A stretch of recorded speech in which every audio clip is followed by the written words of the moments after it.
कौन आपण माने जानिछन्ति कि ओडिशार पुरातन राजधानी भाव में परिचित थिबा जिला विषय नाई ना चलतु जानिबा। जाजपुर 1993 मसीहा एप्रिल 1 रे कटक जिलू अलग होई एक स्वतंत्र जिला भाव में गठित होइथिला। जाजपुर जिला मां बिरजा पीठ पई बिरजा क्षेत्र नाम प्रसिद्ध। एहार पुरातन नाम जजाति नगर और यज्ञ नगर नाम रखा जाइथिला। दशम शताब्दी रे सोमवंशी राजा जजाति केसरी एहाकू ओडिशार राजधानी भाव स्थापना करथिले एवं नवम शताब्दी रे भौम्यकर राजा माने मध्य जाजपुर को राजधानी करी शासन करुଥିଲେ।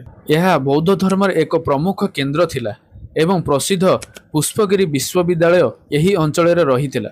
एही जिलार उत्तर में केन्दुझर जिला एवं भद्रक जिला थिबा बेले दक्षिण में कटक एवं केन्द्रापड़ा जिला रहिअछि।